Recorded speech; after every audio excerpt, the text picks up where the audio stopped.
بسم الله الرحمن الرحيم. الحمد لله رب العالمين، صلى الله وسلم وبارك على نبينا ورسولنا وقرة أعيننا محمد صلى الله عليه وعلى آله وأصحابه وأتباعه إلى يوم الدين وسلم تسليما كثيرا. أما بعد، فالسلام عليكم ورحمة الله وبركاته. نسأل الله جل وعلا أن يرزقنا وإياكم العلم النافع والعمل الصالح، ويكتبنا وإياكم في هذه الجلسة المباركة من الذاكرين الله كثيرا، ويجعلني وإياكم ممن سلك طريقا يلتمس فيه علما فيسر الله وسهل له به طريقا إلى الجنة. نواصل في هذا المجلس الثالث، ووصلنا عند مسألة رؤية المؤمنين ربهم في الجنة. تفضل. بسم الله. بسم الله الرحمن الرحيم. الحمد لله رب العالمين، وصل اللهم وسلم على نبينا محمد وعلى آله وأصحابه أجمعين. اللهم اغفر لشيخنا ولمشايخه ولوالديه، واغفر لنا ولمشايخنا ولوالدينا وللمستمعين أجمعين. قال ابن قدامة رحمه الله: فصل: والمؤمنون يرون ربهم في الآخرة بأبصارهم، ويزورونه ويكلمهم ويكلمونه. قال الله تعالى. طيب، هنا الشيخ رحمه الله يقرر مسألة من المسائل التي اختلفت فيها الفرق المنتسبة للإسلام كالجهمية والمعتزلة والأشاعرة والماتريدية ونحوها. مسألة رؤية الله جل وعلا أنواع، ولكن أهمها وأبرزها وأخطرها على من أنكرها هي رؤية الله جل وعلا في الآخرة لتواتر النصوص فيها، وتبديع السلف لمن خالف فيها، ومن أنكرها وأنكر أحاديثها فهذا يأخذ حكم الكفر، نسأل الله السلامة والعافية. ولذلك رؤية الله جل وعلا 5 أنواع: رؤيته جل وعلا في الدنيا، وهذه لا تكون للبشر، لا تكون لأحد. قال صلى الله عليه وسلم: إنكم لن تروا ربكم حتى تلقوه. وفي قول الله جل وعلا لموسى: لن تراني، أي في هذه الدنيا. ولم يقل جل وعلا: إني لا أرى، ففرق بين العبارتين. نعم، فلو كان الله جل وعلا لا يرى لكان قال لموسى: إني لا أرى يا موسى، واضح؟ لكن قال جل وعلا: لن تراني، أي في الدنيا، ثم علق الرؤيا بقرار الجبل. والنوع الثاني، وعلى هذا النوع الأول تظهر خرافات غلاة الصوفية الذي يزعم أنه رأى الله في الدنيا، وأنه رأى الأنبياء، وأنه رأى الخضر، وأن إلى غير هذه المسائل التي يتوسعون فيها. نعم، النوع الثاني هو رؤية النبي النوع الثاني هي رؤية الله جل وعلا في المنام، رؤية الله جل وعلا في المنام. ومن أهل العلم من يثبتها للأحاديث، وأن الإنسان يرى ربه في المنام على قدر إيمانه. النوع الثالث رؤية الرسول صلى الله عليه وسلم لربه ليلة الإسراء والمعراج، وفيها قولان سلفيان أصحهما أنه لم يرى ربه بعين رأسه، وإنما كما قال ابن عباس بعين قلبه، يعني استشعر رؤية الله جل وعلا. نعم، النوع الرابع من أنواع الرؤية هي رؤية الكفار والمنافقين لله جل وعلا في أرض المحشر أو في عرصات القيامة، وفيها تقريبا 3 أقوال سلفية، منهم من يقول بهذا، ومنهم من لا يقول، ومنهم من يتوقف، ومنهم من يفسرها بثبوتها، ولكنها ليست رؤية تنعم، وإنما رؤية عذاب كرؤية السارق لمن يقيم عليه الحد. النوع الخامس وهو هذا المهم، وهي المتواترة، وهي رؤية للمؤمنين ربهم في الجنة بأبصارهم، رؤية حقيقية يرونه جل وعلا. والذين خالفوا في هذه المسألة دخلت عليهم شبهات، فزعموا أن الذي يرى لا بد أن يكون في حيز، ولا بد أن يكون محدودا، ولا بد أن يكون يوصف بالتجسيم، وهذه كلها منتفية عن الله جل وعلا. فالله سبحانه وتعالى يرى رؤية حقيقية جل وعلا، ولا يلزم من هذه الشبهات. فالله سبحانه وتعالى قال: لا تدركه الأبصار وهو يدرك الأبصار. لا تدركه الأبصار أي لا تحيط به رؤية، لا تحيط به رؤية. مثلك أنت الآن أرفع هذا الجوال، أنت ترى هذا الجوال لكن لا تحيط به رؤية من جميع الجوانب. واضح؟ وهذه الآية التي استدل بها المعتزلة لم يوفقوا الاستدلال بها، إذ أن معنى الإدراك هنا هو الإحاطة الرؤية والإحاطة البصرية بالرب جل وعلا. واحتجاجهم بقول موسى لن تراني ليس النفي هنا للتأبيد، كما قال الإمام مالك: ومن يرى النفي بلا مؤبدا فقوله اردد وما سواه فاعضدا، وغير ذلك من هذه الأدلة. والأدلة النبوية الشرعية من الكتاب والسنة واضحة بينة في إثبات الرؤية، بل أحاديث الرؤية تثبت 3 صفات لله جل وعلا متلازمة: العلو والكلام والرؤية. فإن الله جل وعلا يرفع المؤمنون إليه رؤوسهم فيدل على أنه في العلو، ويرونه بأبصارهم ويكلمهم ويكلمونه. 3 صفات في حديث واحد، فلذلك تتفاوت أقوال الطوائف. نعم، فالمعتزلة والجهمية اضطرد قولهم في الباطل، فنفوا الرؤية والعلو والكلام، ما عندهم مشكلة. اضطراد القول في الباطل يعني على طريق واحد. وأهل السنة أثبتوها كلها، العلو والرؤية والكلام، ما عندهم مشكلة. الذي تناقض الأشاعرة وغيرهم، قالوا يرى لا في جهة، عشان ما يثبت العلو، يرى لا في جهة. وشنع بعضهم عليهم في هذا حتى من بعض أتباع متأخريهم ما ناسب مع هذا القول، رأى أنه متناقض. كيف يرى لا في جهة؟ كيف يرى لا في جهة؟ لا يتصور هذا. فبعضهم المتأخرين قالوا رجعوا إلى قول المعتزلة وأن الرؤية رؤية القلب. نعم. طيب، يعطينا هنا رحمه الله أدلة أهل السنة. تفضل. قال الله تعالى: وقال الله تعالى: وجوه يومئذ ناظرة إلى ربها ناظرة. ناظرة من النظارة والبهاء، إلى ربها ناظرة، إلى متعدية. الوجوه معناها النظر بالعين. طيب. وقال تعالى: كلا إنهم عن ربهم يومئذ لمحجوبون. وقبلها من الأدلة قوله تعالى: للذين أحسنوا الحسنى، وفسرت الزيادة من قول النبي صلى الله عليه وسلم وأبي بكر وعمر والصحابة بأنها رؤيته جل وعلا في الجنة. كلا إنهم عن ربهم يومئذ لمحجوبون، هذا أيضا استدل بها الإمام الشافعي، وقال ما دام أن أعداءه منعوا من رؤيته فدل على أن أولياءه يرونه. هذا يسمونه في الأصول الفقه مفهوم المخالفة. طيب. قال فلما حجب. نعم. أحسن الله إليكم. قال رحمه الله: فلما حجب أولئك في حال السخط دل على السخط. نعم، في حال السخط دل على أن المؤمنين يرونه في حال الرضا وإن لم يكن بينهما فرق. وإلا لم يكن بينهما فرق، هذا دليل استنباطي. نعم. وقال النبي: وأما السنة فقد جاءت بالرؤية واضحة بينة، بل أحاديثها متواترة.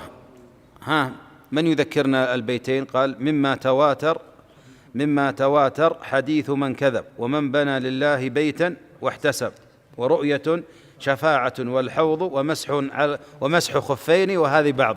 نعم. إذن كم واحدة تقريبا؟ كم قلنا؟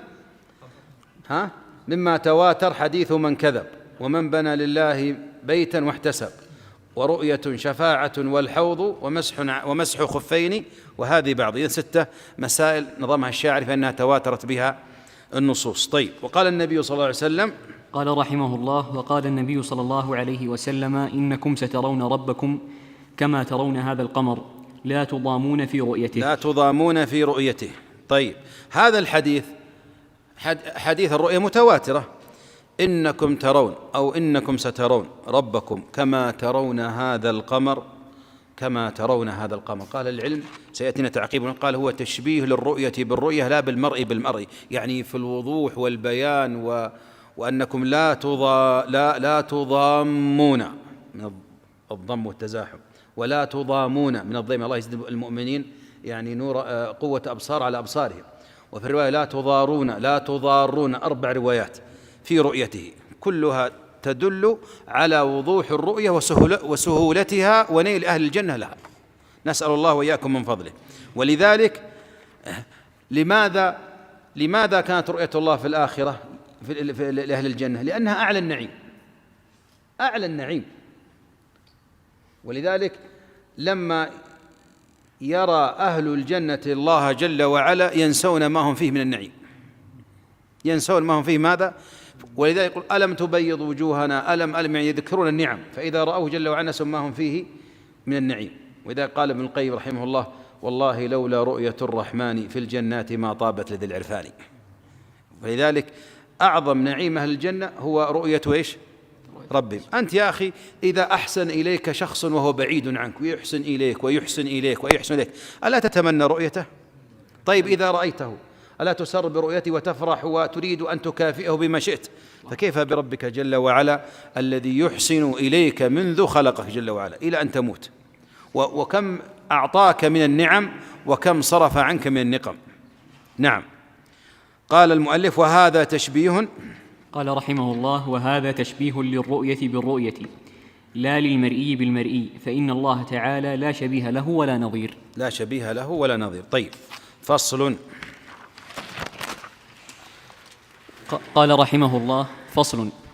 ومن صفات الله تعالى أنه الفعال لما يريد، لا يكون شيء إلا بإرادته ولا يخرج شيء عن مشيئته. طيب هنا تجد أن المؤلف يعني ذكر الآن الإيمان بالقدر، ولذلك أتبعه بمسائل الأسماء والصفات، لأن القدر يدخل في الإيمان بالله.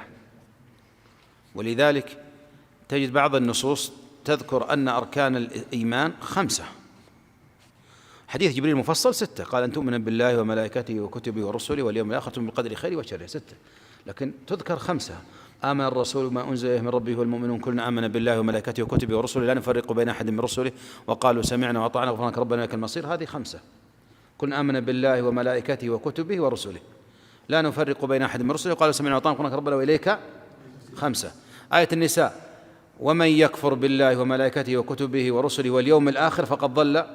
أين ذهب القدر؟ يدخل في الإيمان بالله، يدخل في الإيمان إيش؟ بالله، لأن القدر كما قال الإمام أحمد هو القدرة. وإذا نظرت إلى مراتب القدر تجدها 4: العلم، علم الله وكتابة الله ومشيئة الله وخلقه وإيجاده. واضح؟ ولذلك قال في أثر عن ابن عباس يقول القدر نظام التوحيد، القدر نظام التوحيد، فمن وحد الله وكذب في القدر نقض تكذيبه توحيده. واضح؟ طيب وهذا شرح شيخ سامي تيمية. شيخ سامي تيمية في آخر التدمرية ذكر مسائل الشرع والقدر وما يتعلق بها. طيب قال ومن صفات الله تعالى أنه الفعال لما يريد. ولذلك القدر يعني هنا عندنا مسائل في القدر نذكرها تمهيدا. القدر أمر غيبي، ولذلك يعني كما قال علي يعني فيما يذكر عنه قال رضي الله عنه القدر سر الله في خلقه فلا تكشفوه. واضح؟ والقدر أمر غيبي لا يستطيع الإنسان أن يطلع على ما كتب له، واضح، ولا ما سيحصل له. ولذلك النبي صلى الله عليه وسلم لما سأل الصحابة عن سبق القدر قال اعملوا فكل ميسر لما خلق له، وسيأتينا معنى هذا الكلام. ولذلك القدر فيه بحثان: بحث محمود وبحث مذموم. البحث المحمود أن تبحث في مسائل القدر، في أدلة القدر، استنباطات المسائل، في لما تكون باحثا متخصصا ترد على شبهات المخالفين، هذا بحث محمود. أما البحث المذموم فهو بحث التعليل: لماذا جعلني الله فقيرا وفلان غنيا؟ لماذا لم يرزقني الله بالولد وفلان رزقه الله بالولد؟ هذا من واضح المحاولة الاكتشاف الغيب والرمي، مثل أهل التنجيم الرمي يعني بالأفكار والتخمينات، هذه ما تجوز في القدر. ولذلك القدر يعني لم يطلع الله سبحانه وتعالى عليه نبيا مرسل ولا ملكا مقرب. نعم. ولذلك إلا ما أخبر الله عز وجل به رسله مما سيحدث. طيب ولذلك في عبارة جميلة الطحاوي رحمه الله قال العلم علمان: علم مفقود وعلم موجود. علم مفقود وعلم موجود. ما هو العلم الموجود؟ علم الشريعة. والعلم المفقود علم القدر. فلا تبحث في العلم المفقود ولا تهمل العلم الموجود. بعض الناس يقلبها، يروح يتكلم في القدر ويخوض وينسى علم الشريعة، يهمل علم الشريعة. نعم. ولذلك الطوائف وأيضا المسائل أن الخلاف في القدر خلاف قديم منذ الأمم السابقة. ذكر الله قالوا أنطعم من لو يشاء الله أطعمه، والمشركون لو شاء الله ما أشركنا ولا آباؤنا، وعند المجوس. ولذلك كان الخلاف في القدر مما أدخل على هذه الأمة، يعني من صلة بعض الأشخاص بالأمم الهالكة المخالفة المنحرفة، خاصة بعد اتساع الفتوحات الإسلامية. واضح؟ ومع هذا ورد عن النبي عليه الصلاة والسلام أحاديث في ذم القدرية، في ذم إيش؟ القدرية، ما هي العلم من يعني يأخذ بها، لكن الأصح الأحاديث الواردة في الخوارج، فهي ثابتة في الصحيحين وفي غيرها من كتب المسانيد والسنن. نعم. ولذلك أول نجعلها مدخل، أول من خالف في القدر هم القدرية الغلاة. الطائفة الأولى يسمون القدرية الغلاة أو يسمون القدرية الأولى. هؤلاء ظهروا في آخر عصر الصحابة، في آخر عصر إيش؟ وأدركهم الصحابة كابن عمر وغيره، وكفرهم الصحابة لأنهم أنكروا مرتبتي العلم والكتابة. وقيل أن هؤلاء انقرضوا بمذهبهم هذا، انقرضوا ذهبوا. وفيهم حديث ابن عمر لما قال للسائلين في الصحيح مسلم، قال إن لقيتهم، لما قال إن أقواما يقولون إن الأمر أنف يعني مستأنف، يعني ما يعلمه الله إلا بعد وقوعه، قال إذا لقيتهم فأخبرهم أن ابن عمر بريء منهم وأنهم بريئون من ابن عمر. ثم ساق حديث جبريل الطويل من رواية أبيه عمر بن الخطاب رضي الله عنه. فهذه الطائفة إيش؟ الأولى. الطائفة الثانية المعتزلة، ويسمون إيش؟ القدرية المتأخرة. طيب كيف تفعل؟ أحيانا في بعض نصوص العقائد يقول لك وقالت القدرية، أطلق لك، لا قال لك الأولى ولا قال لك الغلاة ولا قال لك المعتزلة، من خلال قولهم. لما تسمع قولهم إذا كان يتعلق بخلق أفعال العباد والمشيئة والخلق والإيجاد فهذا قول المعتزلة. الأوائل خطأهم في إنكار العلم إيش؟ والكتابة. وذلك روي عن الإمام الشافعي أنه قال جادلوهم بالعلم، إثبات العلم لله، فإن أقروا به خصموا وإن أنكروه كفروا. واضح؟ طيب القدرية الثانية قدرية إيش؟ المعتزلة، أو يسمون القدرية المتأخرة. هؤلاء خالفوا في مرتبة إيش؟ المشيئة والخلق، عندهم شبهات، ولم يقولوا بتقدير الله للمعاصي، وقالوا بأن العبد يخلق فعل نفسه وأن الله لم يخلق أفعال العباد. وهذا يأخذ من هذا المسائل كثيرة في القدر، كثير في القدر بين المعتزلة والجبرية والأشاعرة وغيرهم. طيب القدرية يجعلون العبد مستقلا بفعله، لم يشأه الله ولم يقدره. عكسهم الجبرية، يجعلون العبد ليس له فعل ولا إرادة ولا حركة، وإنما هو مجبور على أمره. فالمعتزلة غلوا في إثبات إرادة العبد، أنه مستقل بفعل الحرية، يسمونهم أصلا الحرية أو الإراديين. الإراديين هذا الجبرية أو الإراديين. طيب الجبرية عكسهم، غلوا في إثبات مشيئة إيش؟ الرب. هذولاك غلوا في إثبات مشيئة العبد. الجبرية غلوا في إثبات مشيئة إيش؟ الرب، حيث جعلوا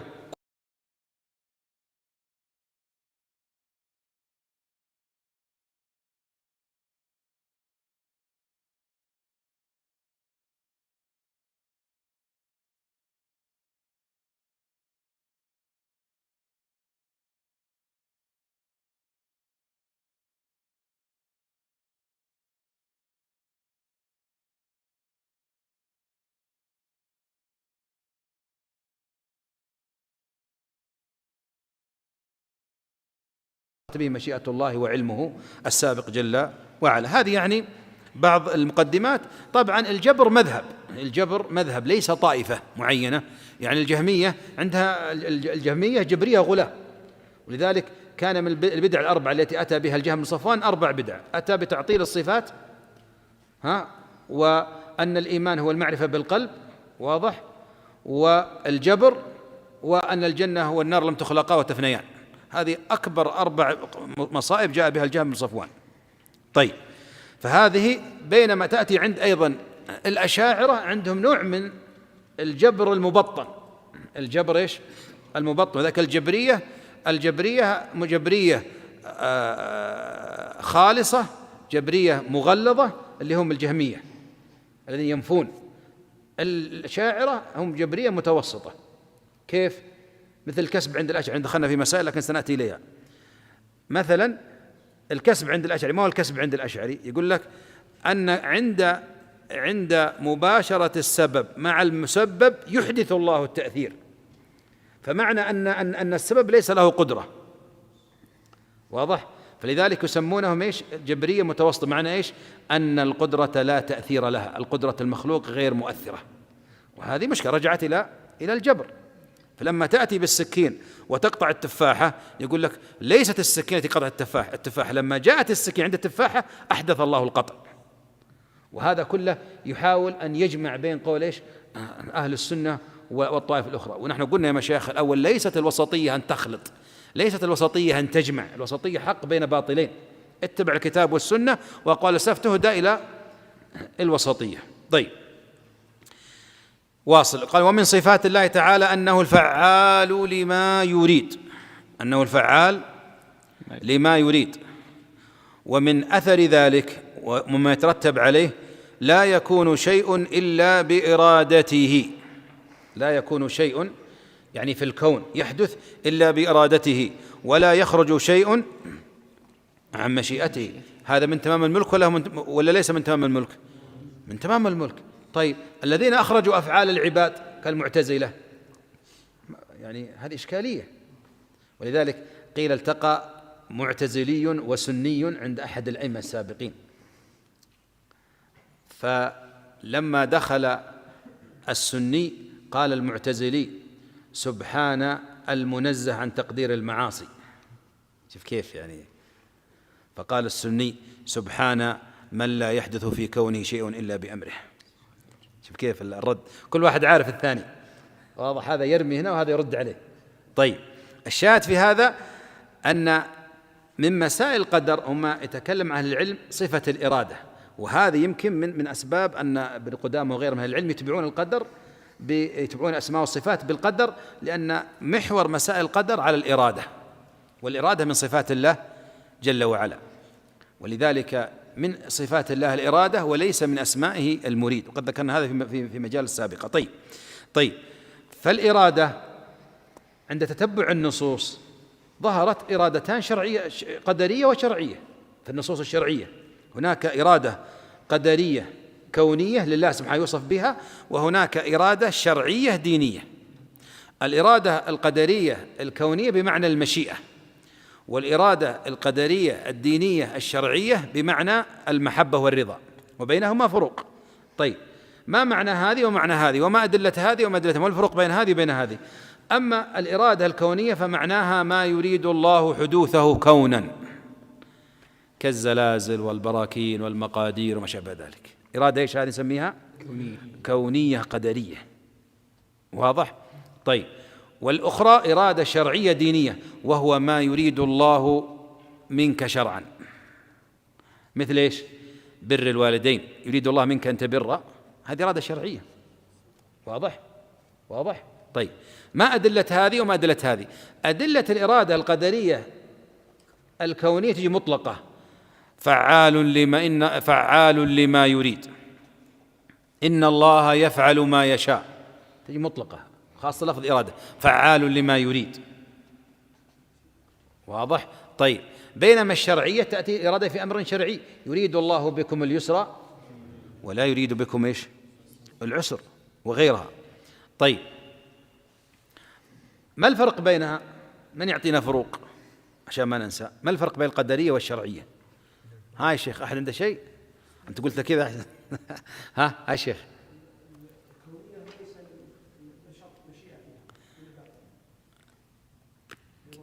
يعني قصدك أنها ماذا؟ طيب، هذا فرق، ونرجع يا شيخ لك. أن ما الذي تستلزم المحبة؟ الشرعية تستلزم المحبة والرضا، يعني ما يريده الله منك شرعا يستلزم أن الله يحبه ويرضاه. طيب عكسها القدرية لا تستلزم المحبة والرضا، ما تستلزم. الله قدر في الكون حدوث ايش؟ الكفر والمعاصي. هل الله يحب الكفر والمعاصي؟ لا، ولا يرضى لعباده الكفر. إذن هذا فرق.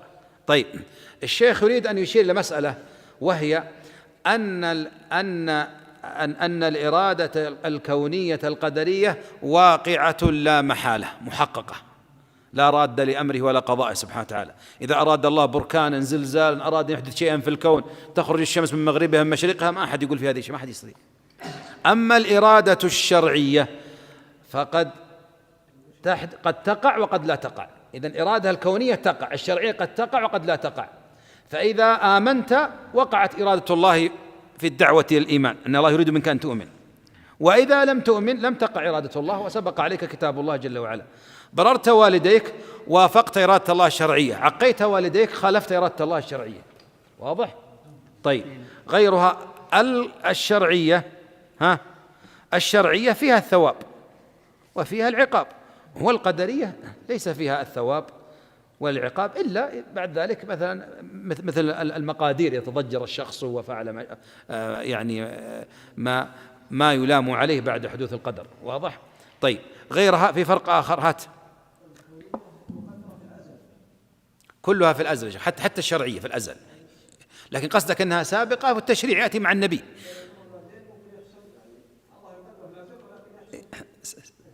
سنأتي بمسألة يجتمع فيها القدرية والشرعية، لكن أنا ذكرت فارق آخر، وهو أن الإرادة القدرية الكونية عامة للخلق كلهم، ما يقدر الله في الكون يشمل ما يشاء سبحانه، بينما الشرعية خاصة بمن؟ بالمؤمنين. طيب من تجتمع فيه القدرية والشرعية وتنتفي؟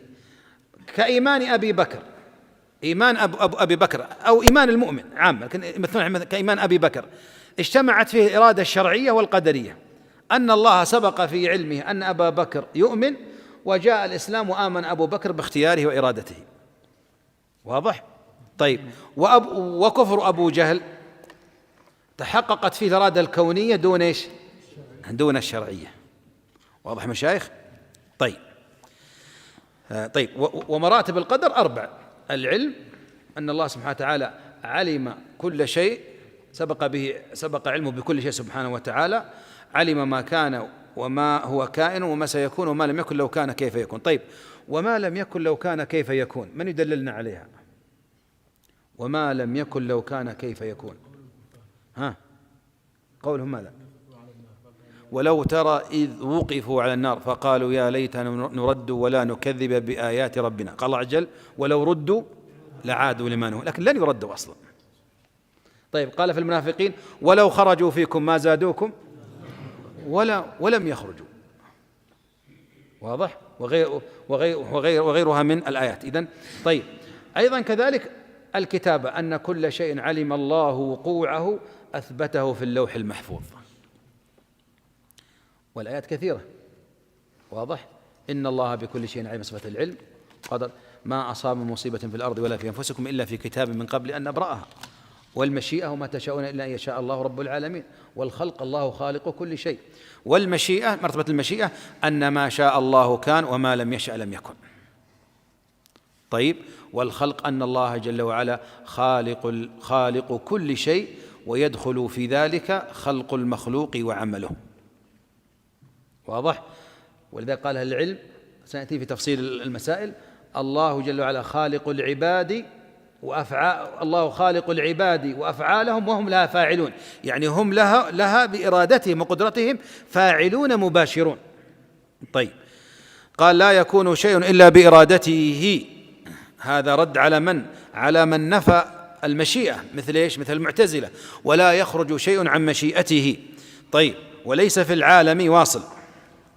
أحسن الله إليكم. قال رحمه الله وليس في العالم شيء يخرج عن تقديره ولا يصدر إلا عن تدبيره. نعم. ولا محيد عن القدر المقدور ولا محيد عن القدر المقدور. الله أكبر، سبحان الله. بعض الناس يصيبه الخذلان في القدر، وبعضهم الناس يصيبهم الشجاعة والإقدام. واضح؟ الخواف يقول لك ما أبغى أمشي، أخاف لا يحصل شيء ولا يحصل شيء. والشجاع يقول كل شيء بقدر. علي يقول رضي الله عنه: من أي يومي أفر؟ إن كان يوم قد قضي يعني ما يحتاج أني أخاف، وإن كان يوم ما قد قضي أيضا ما يحتاج أني أخاف.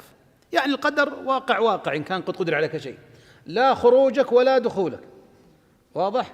قل لو كنتم في بيوتكم لبرز الذين كتب عليهم القتل إلى مضاجعهم. الله أكبر. واضح؟ فالشجاع ينطلق ويقول الحمد لله ما يقدر الله حاصل ويتوكل، والخائف يجلس يقول لك يخاف يعني من يأتيه عارض أو ما شابه ذلك. نعم، فلذلك قال ولا محيد لأحد عن القدر المقدور. هذا في الحوادث، فما بالك في التشريع يستدل الصالحون والخلص من عباد الله بإيجابيات القدر. مثل الرجل لما قال يا رسول الله، لما سئل النبي صلى الله عليه وسلم القدر ففيما العمل يا رسول الله، في شيء قد كتب؟ قال كل اعملوا فكل ميسر لما خلق. لما أخبر النبي صلى الله عليه وسلم بأن الله قد علم أهل الجنة من النار، قال الرجل فوالله ما فرحت مثل يومئذ. ليش؟ لأن قال الحمد لله أمشي في طريق الهداية، إذن هذا يعطيني رؤية واستبشار أني من أهل الجنة. بينما الآخر البعيد يمشي في الطريق المخالف، المفروض يكون عنده إيش؟ رؤية صحيحة، أنك تعدل مسارك لأنك ماشي في الطريق الخطأ. واضح؟ هذا طريق الجنة مرسوم وهذا طريق النار مرسوم، وهذه أسباب ومسببات دنيوية، وهذه أسباب ومسببات شرعية، وتلك قدرية. طيب، قال ولا محيد لأحد عن القدر المقدور. وانظر في خالد بن الوليد رضي الله عنه وارضاه، يغزو الغزوات ويموت على فراشه فلا نامت أعين الجبناء. يقول سبحان الله، يطلب الموت. قال أبو بكر اطلب الموت توهب لك ماذا؟ الحياة. طيب، قال ولا يتجاوز. نعم. قال رحمه الله ولا يتجاوز ما خط في اللوح المسطور أراد ما العالم فاعله. ما خط في اللوح المسطور، ما قال الذي في أيدي الملائكة. الملائكة تستنسخ ويكتب الله ما يشاء ويثبت، هذا في ألواح الملائكة. أما اللوح المسطور فالذي فيه ما انتهى إليه أمرك. يعني مثلا لو قلنا زيد من الناس أسلم ثم كفر ثم أسلم ثم كفر ثم أسلم، المثبت عند الله في اللوح المحفوظ آخر حاله اللي هو الإسلام. واضح الصورة؟ نعم. طيب، قال إذا ذكرنا هنا المسائل التي يعني ذكرناها. طيب، سنأتي الرد على الجبرية والمعتزلة في موضوع. طيب، قال أراد ما العالم. طبعا ذكر اللوح المحفوظ يدخل في أي مرتبة؟ الكتابة. وإيش يدخل فيها غيره؟ مسألة القلم. مسألة إيش؟ القلم. وأن الأقلام 4. القلم العام الذي كتب به القدر، قدر الله ما قدر. لما خلق الله الخلق قال القلم اكتب، قال ما اكتب، قال اكتب مقادير كل شيء. والقلم الذي يكتب به الإنسان عند مولده، رزقه وشقي أو سعيد، وغيرها من الأقلام. وحتى اختلف أهل العلم أي المخلوقات أول، العرش أو القلم، والصحيح أنه العرش.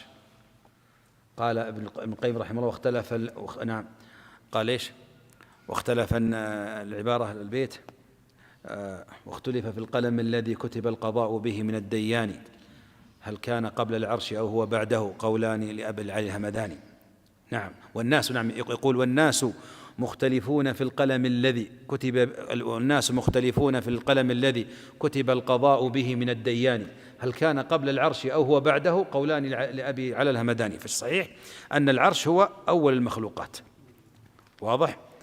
ولذلك في بعض الروايات قال قدر كتب مقادير قبل خلق اسمته 50,000 سنة وكان عرشه على الماء. هذه من الروايات. طيب، قال أراد. نعم، أعد. قال ولا يتجاوز ما خط له في اللوح المسطور. قال بعدها أراد ما العالم فاعلوه. نعم. قال رحمه الله أراد ما العالم فاعلوه ولو عصمهم لما خالفوه ولو شاء أن يطيعوه جميعا لأطاعوه. ولكن اقتضت حكمة الله سبحانه وتعالى نعم خلاف ذلك. قال أراد الله ما العالم فاعلوه، لأنك ما تفعل شيء إلا إذا أذن الله لك بفعله في كونه. واضح؟ ولو عصمهم من الخطأ لما خالفوه. واضح؟ ولو شاء أن يطيعوه جميعا لا طاعوه. قال سبحانه وتعالى ولو شاء ربك لآمن من في الأرض كلهم جميعا. نعم. لكن الله سبحانه وتعالى حكم، لأن وجود الكفر والمعصية حتى أهل العلم تكلموا أن الله جل وعلا إبليس اللي هو رأس الشر وأصله لله في خلقه حكمة. ذكر هذا أهل العلم، ذكر ابن القيم رحمه الصواعق المرسلة ومختصر الصواعق، ذكر ابن أبي العز وغيره من العلم أن حتى إبليس لله في خلقه حكمة، حتى تظهر أسماء الله الحسنى للخلق، تظهر صفات الله جل وعلا، تقام الشعائر. كيف تقام شعيرة الأمر بالمعروف والنهي عن المنكر والجهاد والنصيحة إلا إذا حدث مخالفة؟ كيف يستغفر الناس ويتوبون ويعلمون الله غفور رحيم إلا إذا حدثت المعصية؟ كيف يستقيم سوق الجنة والنار إلا إذا كان فيه ناس عملوا صالحا وآخرون عملوا سيئا؟ كيف تعلم أن الله قدير وأنه قهار إلا إذا أهلك الله الظالمين؟ والظلم يعني لا يحبه الله والكفر ولا يرضى. إذا هناك حكم لله سبحانه وتعالى. طيب، قال خلق الخلائق، قال رحمه الله: خلق الخلائق وأفعالهم وقدر أرزاقهم وآجالهم. طيب، خلق الخلائق وأفعالهم يعني خلق الخلق وفعله، خلق المخلوق وفعله. كيف هذا؟ قال أهل العلم يفسر بأمرين: أولا أن الفعل صفة أن الفعل صفة للفاعل، فالفاعل مخلوق اللي هو الإنسان، إذن ففعلك ماذا؟ مخلوق، يعني بتجيب فعل غير مخلوق. واضح؟ طيب، الأمر الثاني قالوا الله خالق العباد وهم لأعمالهم فاعلون، معنى الله خلق في العبد القدرة والإرادة. القدرة والإرادة، الله خلق فيك إرادة تعزم بها على الفعل وتجزم، وخلق فيك قدرة تفعل. لو لم يكن عندك إرادة ولو لم يكن عندك قدرة ما فعلت شيئا. واضح؟ فأنت تختار بإرادتك وتقدر أن تفعل وتوافق ما سبق به علم الله جل وعلا. طيب، قال وقدر أرزاقهم وآجالهم. قدر أرزاقهم وآجالهم، كل ما يحدث لك من رزق، على خلاف بين العلم هل يسمى الرزق الحرام رزقا، يعني مثل إنسان يعني تقوى بشيء من الحرام مثلا، عند أهل العلم أن كل ما رزق الله سبحانه وتعالى ويسر العبد مؤمنا وكافرا فهو من رزق الله جل وعلا. لكن ما هو أعظم الرزق؟ الإيمان والهداية. قال أرأيتم إن رزقني الله رزقا حسنا، هذا الرزق الحسن الهداية والإيمان والعلم. قال وقدر أرزاقهم ماذا؟ وأجالهم، لن تموت نفس حتى تستكمل أجلها. الله، هذه قاعدة حياة. إيش يعني تفكر تخاف من إيش يعني؟ القدر خاص، لن تموت نفس حتى تستكمل أجلها. لك شيء مكتوب في الدنيا ستأخذه قبل أن تموت، ما لك شيء في الدنيا نصيب والله لو تعمر 100 سنة لن تأخذه. جفت الأقلام ورفعت الصحف. قال في الحديث واعلم أن الأمة لو اجتمعوا على أن ينفعوك بشيء لم ينفعوك إلا بشيء قد كتبه الله لك، ولو اجتمعوا على أن يضروك بشيء لم يضروك بشيء قد كتبه الله عليك. رفعت الأقلام وجفت ولذلك هنا كما قال ابن أبي العز رحمه الله، هنا ينطلق منك خشية الله، تنطلق فيك خشية الله ثم تقوى، لأنك تخشى من؟ تخشى الناس، ليس بيدهم شيء الناس، كل شيء بأمر إنا كل شيء خلقناه بقدر. إذا ما تخشى الناس، تخشى الله جل وعلا. وإذا خشيت الله سبحانه يثمر هذا في حياتك بتقواه واتباع أمره واجتناب نهيه ومراقبته في السر والعلانية. طيب، قال يهدي من يشاء. قال رحمه الله يهدي من يشاء برحمته ويضل من يشاء بحكمته. نعم، أيضا من المسائل في هذه قالوا وقدر أرزاقهم وآجالهم. أيضا الله رسم سبحانه وتعالى أو جل سبحانه خلق وقدر في الكون بعبارة أصح أسبابا ومسببات. في الرزق في أسباب تطلب بها الرزق يأتيك الرزق، أسباب ما تطلب بها الرزق ما يأتيك الرزق. لو أنكم تتوكلون على الله حق التوكل يرزقكم كما يرزق الطير تغدو خماصا تروح بطانة. سبب ومسبب. تريد الذرية أولاد، طريقه الزواج.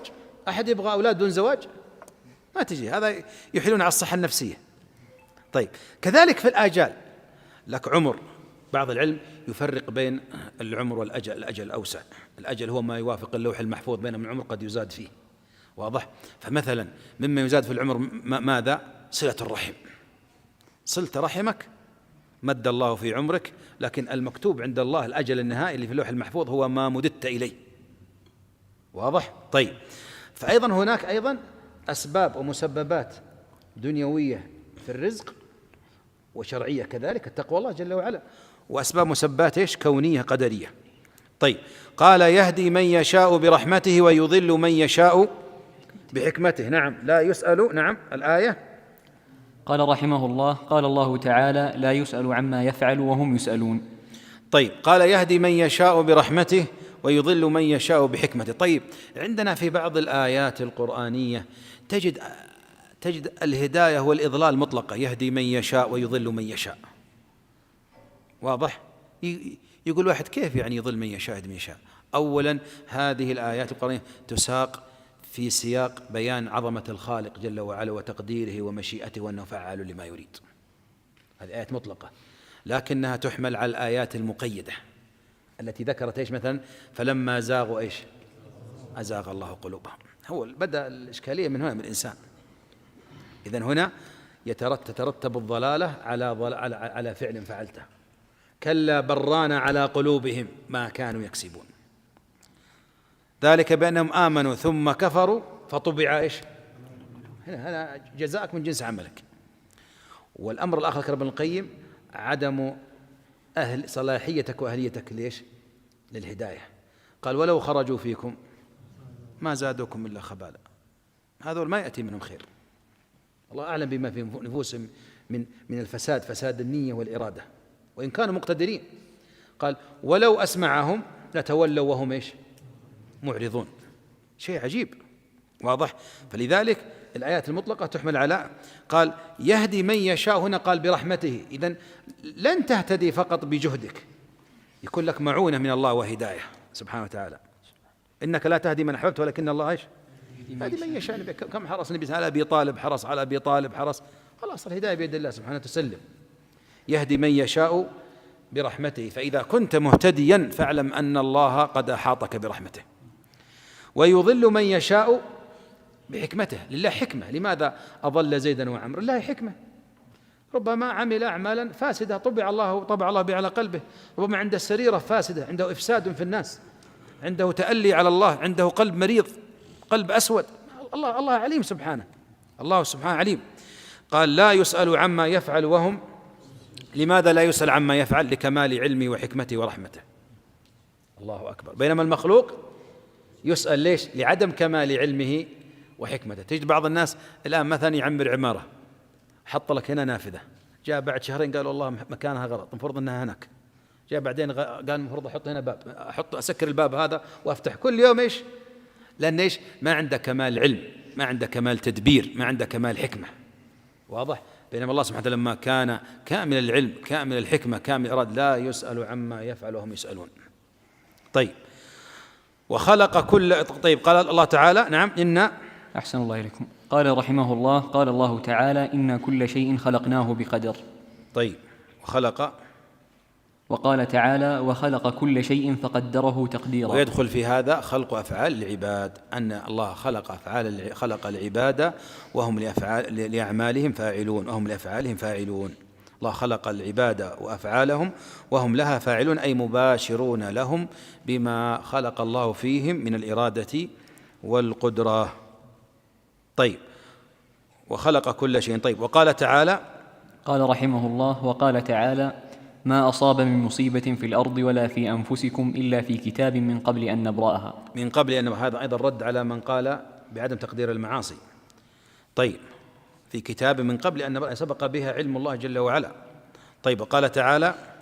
قال رحمه الله: وقال تعالى: فمن يرد الله أن يهديه يشرح صدره للإسلام، ومن يرد أن يضله يجعل صدره ضيقا حرجا. طيب، فمن يرد الله أن يهديه يشرح صدره للإسلام، ومن يرد، هذه يحتج بها إرادة الشرعية قيل، وبعضهم حتى قد يقول بالقدرية. فمن يرد الله أن يهديه يشرح صدره للإسلام يشرح صدره للإسلام، ومن يرد أن يضله ويجعل صدره ضيقا حرجا كأنما يصعد في السماء.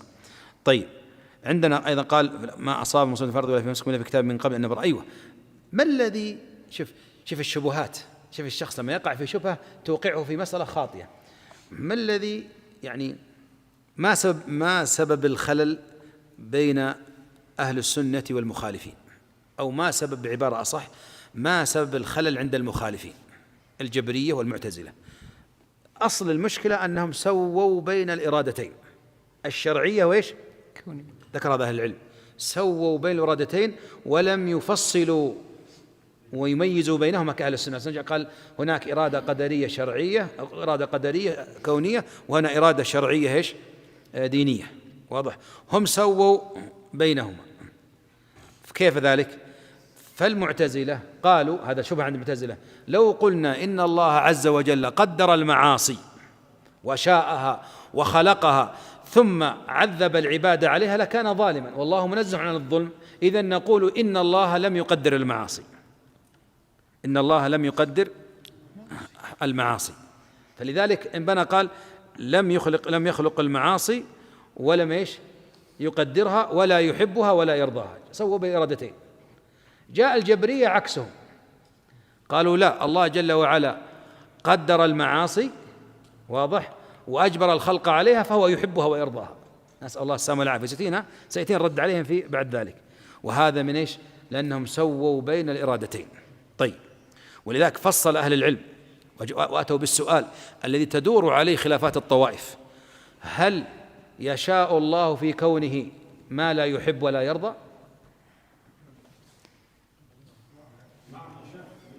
أحسنت، يشاء، مثل الكفر والمعاصي، أما أذن الله بحدوثها في الكون؟ وهل الله يحبها ويرضاها؟ لا. طيب لماذا؟ لما ينبني عليها من أمور وحكم، واضح؟ مثل المريض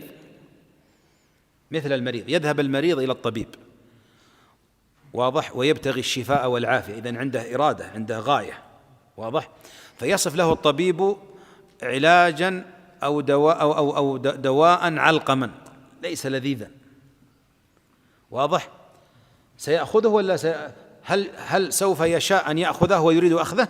سيفعل، لكن هل هو يحبه ويرضاه؟ لا. إذن شاء وأخذ وأراد ما لا يحب ولا يرضى. طيب لماذا؟ لأنه يريد غاية حميدة وهي الشفاء والعافية.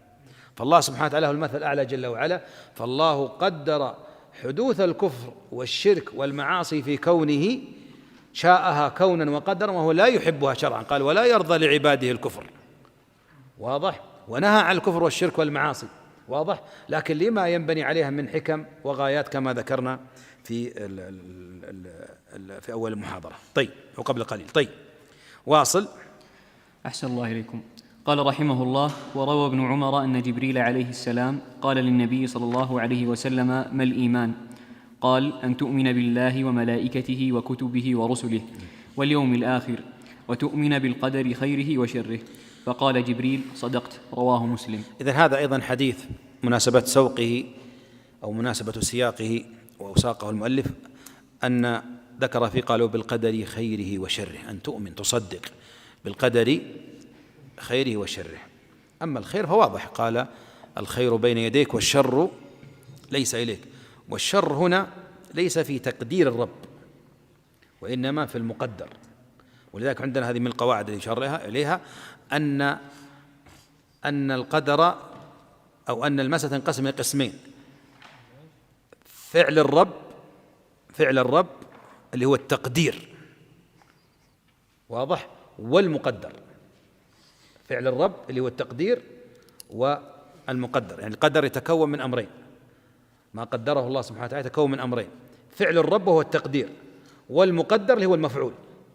في الحديث حديث عبد الله بن عمرو قال: قدر الله مقادير الخلائق، إذن قدر فعل الرب والمقادير المفعول. طيب، أما فعل الرب وهو التقدير فكله خير ولا يلزمك له إلا التسليم وحسن الظن بالله. وأما المقدر في أهل العلم فيه يعني تفاصيل كثيرة، واضح، يعني المقدر الذي قدره الله عليك أيضا ليس شرا محضا، نفس المقدر. أما فعل الرب في مسألة ثانية، فقد يقدر الله على الإنسان حادث سيارة، فالضرر الذي أصابه من حادث السيارة هو ضرر نسبي، شر نسبي، يعني بالنسبة له في مواطن، لكن تاب وعاد إلى الله وكفها الله عن المعاصي واستغفر وأناب وكفر الله سيئاته، وربما هذه السيارة كان يؤذي بها الناس. الله حكيم سبحانه وتعالى، الله حكيم. إذن فما قدر الله عليه ليس شرا محضا خالصا لا خير فيه، لا، لله فيه ماذا؟ حكمة. يا أخي لما تنظر إلى سبحان الله إلى سورة إلى سورة النور، عرض النبي صلى الله عليه وسلم يتكلم فيه وتتهم عائشة ويقول الله عز وجل: لا تحسبوه شرا لكم بل هو خير لكم. مسألة عظيمة، يعني مصيبة كبيرة. معنى يقول بل هو خير إيش ثم كان إيش الخير العظيم. طيب قال النبي صلى الله عليه وسلم قال رحمه الله: وقال النبي صلى الله عليه وسلم: آمنت بالقدر خيره وشره وحلوه ومره. نعم. وفي دعاء، وهذا بعض روايات الحديث. نعم. وفي دعاء النبي. نعم. ومن دعاء النبي صلى الله عليه وسلم الذي علمه الحسن بن علي رضي الله عنهما يدعو به في قنوت الوتر: وقني شر ما قضيت. وقني شر ما قضيت، أي ما كان فيه شر مما قضيت. طيب الشر النسبي. طيب أيوة، أتينا الآن، سيأتينا ابن قدامة الآن رحمه الله.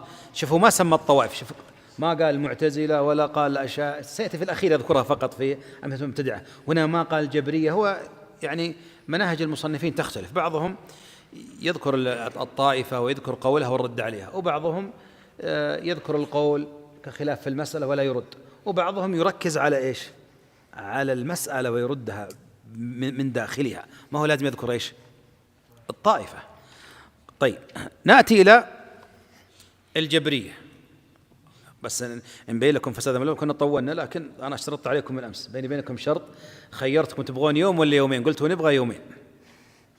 طيب الجبرية أولا هذا مذهب وليست فرقة، في الصحيح مذهب.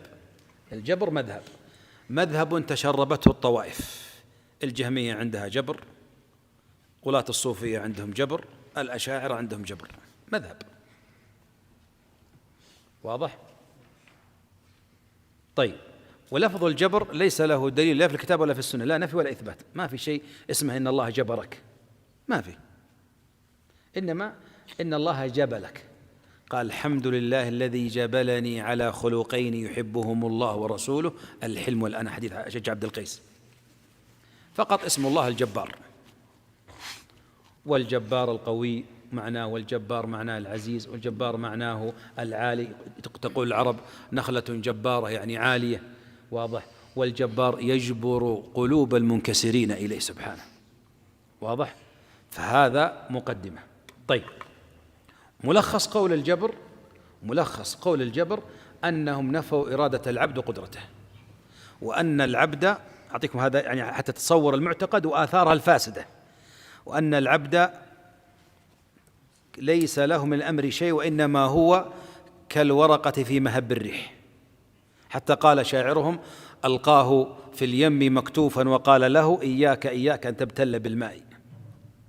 واضح هذا طبعا هو يخرج به في أي طريق، يقول لك تعظيم الله، كل شيء بقدر، نحن ضعفاء، ويجيك من هذا الأمور ويستدل بالآيات المطلقة في تقدير كل شيء وأن ما شاء الله كان. يحتجون بهذه الأمور وينسى الأدلة الأخرى التي يعني آية واحدة قال وما تشاءون إلا أثبت لك مشيئة ربي مشيئة، وسنأتينا إلى آثارها. أيوة. طيب وأثر هذا المذهب الفاسد حتى ترك أصحابه الأخذ بالأسباب. يقول لك كل شيء بقدر، إيش تسوي أنت؟ كل شيء بقدر، ما تنفع الأسباب معك. طبعا في تناقض، سنأتي إلى التناقض بعدين يعني في هذا المذهب، واضح. فلذلك لا يرون الأخذ بالأسباب، لا يرون الأخذ ماذا؟ بالأسباب. وهذا أثر على البلاد الإسلامية لما جاءها الاستعمار. الصوفية واللي معهم جبرية قالوا وش نقاتل؟ دافع عن أوطانك المسلمة. إذا نداك ولي أمر المسلمين إلى الجهاد وكذا وأمرك تدافع، تأخذ الأسباب. فتخلوا هذا الغلاة، قالوا لو الله يبغى ينصرنا نصرنا، لو الله ما يبغى يدخلون ما دخلوا. شوف كيف الشبهات، واضح. هذه مشكلة، الأخذ بالأسباب. ثم يأتي ويقول لك نحن مسيرون، واضح، ليس لنا من الأمر شيء، قد ترك الأسباب. يقول لك يفعل الله ما يشاء فينا. طيب لكن الله أمرك في الشريعة وأعدوا لهم ما استطعتم من قوة من رباط الخيل ترهبون به عدو الله وعدوكم، الأخذ بالأسباب. النبي صلى الله عليه وسلم كان يدخل المعركة ويقاتل في سبيل الله وهو رسول ويلبس لأمة الحرب صلى الله عليه وسلم، واضح. يعني هذا تناقض. طيب ثم هؤلاء أثر الجبر عليهم، نسأل الله السلامة والعافية، فأصبحوا يمارسون المعاصي بحجة القدر.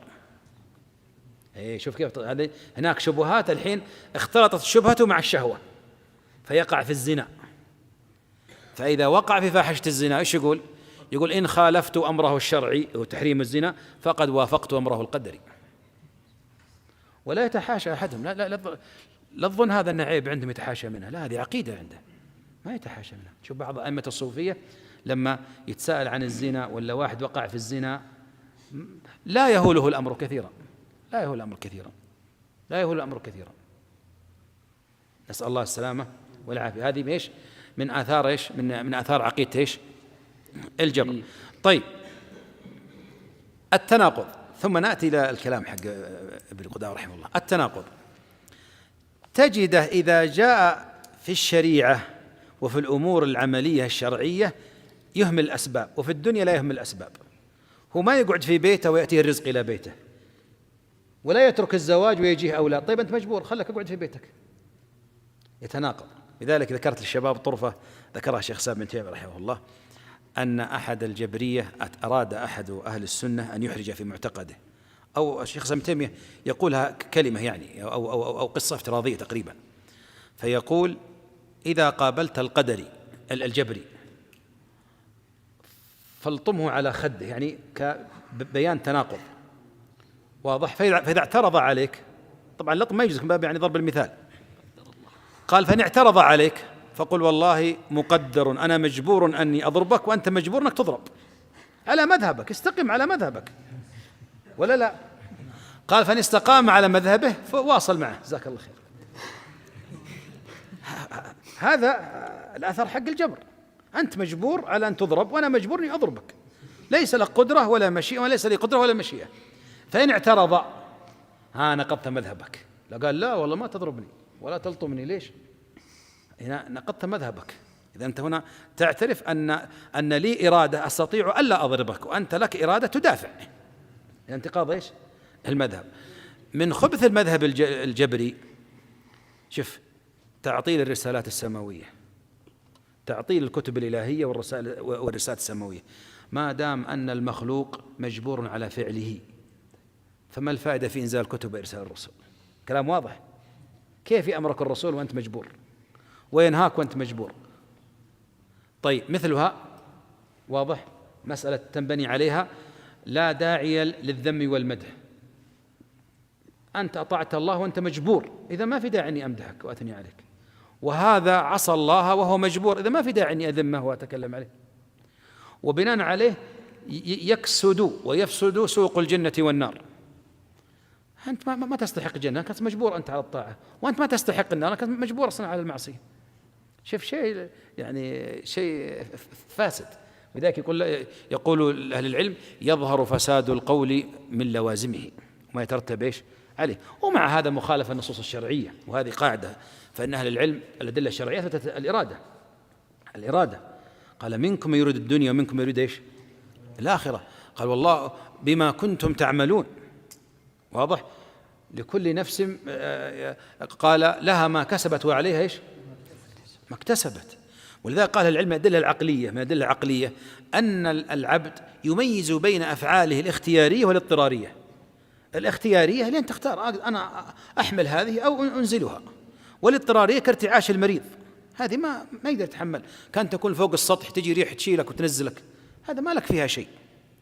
زلزال هدم بيوت الناس، هذا ما لك فيها شيء. فالعبد يفرق بعقله بين أفعال الاختيارية والاضطرارية، فالاختيارية تحاسب عليها، والاضطرارية لا يكلف الله نفسا إلا وسعها، ولها العلم أحكام فيها. طيب واصل. أحسن الله إليكم. قال المؤلف رحمه الله: ولا نجعل قضاء الله وقدره حجة لنا في ترك أوامره واجتناب نواهيه. قال ولا نجعل قدر الله، عندنا في النسخة ولا نجعل قدر الله تعالى وقضاءه حجة لنا في ارتكاب مناهيه وترك إيش أوامره، لأن أصلا ما معك حجة، لم تطلع على الغيب فتعلم أن الله قدر عليك أنك تعصي ولا أنك ما تعصي. ليس معك يعني أثارة من علم. هل عندكم من علم فتخرجوه لنا؟ هات معك علم، اخرج. الله قدر عليك أنك اطلعت على اللوح المحفوظ وأنك ظليت وهذا اهتدى، ما معك شيء، ليش تبني على الظنون؟ واضح. قال ولا نجعل قدر الله تعالى وقضاء حجة لنا في ارتكاب مناهيه وترك أوامره. ذا كم قال ففيما العمل، قال اعملوا، لا تنظر في هذه تقديرات وتوقف عملك، اعملوا، هذه قاعدة. فكل ميسر لما خلق له، يعني ييسر الله لك من العمل بإرادتك أنت واختيارك ما توافق به قدر الله جل وعلا لك، فكل ميسر لما خلق له. طيب، قال ولا نجعل قدر الله تعالى وقضاءه حجة لنا في ارتكاب مناهيه وترك ايش؟ أوامره. ذاك احتج المشركون بالقدر في الدنيا فرد الله عليهم، واحتجوا بالقدر في الآخرة فما قبل الله عذرهم، فدل أن القدر ليس حجة ولا عذرا في ترك الاستجابة لله ورسوله، وإنما تقوم الحجة وما كنا معذبين حتى نبعث رسولا. قال بل يجب، نعم، قال رحمه الله: بل يجب أن نؤمن ونعلم أن لله علينا الحجة بإنزال الكتب وبعثة الرسل وبعثة الرسل. إذن ليست الحجة في القدر، الحجة علينا إنزال الكتب وإرسال الرسل. قال تعالى: قال الله تعالى: لئلا يكون للناس على الله حجة بعد الرسل. طيب، واصل. ونعلم، نعم. قال رحمه الله: ونعلم أن الله سبحانه وتعالى ما أمر ونهى إلا المستطيع للفعل والترك، وأنه طيب، المستطيع. ولذلك مسائل القدر تسمى الاستطاعة مرت عليكم، لها تفاصيل أخرى. الجهمية لا يرون استطاعة قبل الفعل ولا معه، والمعتزلة يرون استطاعة قبل الفعل لا معه، والأشاعرة يرون استطاعة مع الفعل لا قبل ولا بعد. السنة والجماعة يقولون الاستطاعة نوعان، هذا اللي يهمنا، الاستطاعة نوعان: استطاعة قبل الفعل وهو ماذا؟ سلامة الآلات، يعني أنك قادر أن تفعل. فمثلا أمرت بالصلاة قائما، معناك أنك إيش؟ قادر أنك تقوم. ما قدرت فجالسا، قال صلي قائما فلم تستطع فجالسا. إذن الحج، ولله على الناس حج البيت من استطاع إليه سبيل، هذه استطاعة قبل الفعل. عندك قدرة على الفعل تدخل في التكليف الشرعي، ما عندك قدرة ما تدخل في التكليف الشرعي. واضح؟ والنوع الآخر استطاعة مع الفعل مقارن الفعل، وهي توفيق الله لك وإعانته، توفيق الله لك وإعانته. قال هنا: ونعلم أن الله تعالى ما أمر ونهى إلا المستطيع للفعل والترك، يعني يقول يا أيها الجبرية لو لم نكن مستطيعين للفعل والترك ما أمرنا الله ونهانا. طيب، واصل. وأنه، قال رحمه الله: وأنه لم يجبر أحدا على معصية ولا اضطره إلى ترك طاعة. وقال الله تعالى: لا يكلف الله نفسا إلا وسعها. واصل. وقال تعالى: فاتقوا الله ما استطعتم. نعم. وقال تعالى: اليوم تجزى كل نفس بما كسبت لا ظلم اليوم. نعم. فدل على أن للعبد فعلا وكسبا يجزى على حسنه بالثواب. قال هنا في النسخة: فدل على أن للعبد كسبا وفعلا ويجزى، نعم، ويجزى على حسنه بالثواب وعلى سيئه بالعقاب، وهو واقع بقضاء الله وقدره. يعني أنت تفعل الفعل بإرادتك وقدرتك واختيارك، ويوافق ما سبق به علم الله جل وعلا. لها مثال تقريبي. مثلا لو عندي 4 أنواع عصير: برتقال وليمون، وش يعطونا فاكهة ثانية؟ فراولة، يحب الفراولة الشيخ، وغيرها كنا 5: برتقال وليمون وتفاح وعنب وفراولة. واضح؟ وأنا صحبت 5 منكم، صحبتهم كثيرا وأعرف رغبات كل واحد. أليس يمكن أني أعرف كل واحد بيأخذ العصير الناسبة ولا لا؟ سيأتي زيد ويأخذ عصير الليمون وأنا أعرف لأنه يحب الليمون، وهذا سيأتي يأخذ عصير البرتقال لأنه يحب البرتقال، وهكذا. هل أنا جبرتهم وكرهتهم؟ لكنهم في عالمي البشري اختاروا بإرادتهم وقدرتهم ما سبق به علمي أنا بهم.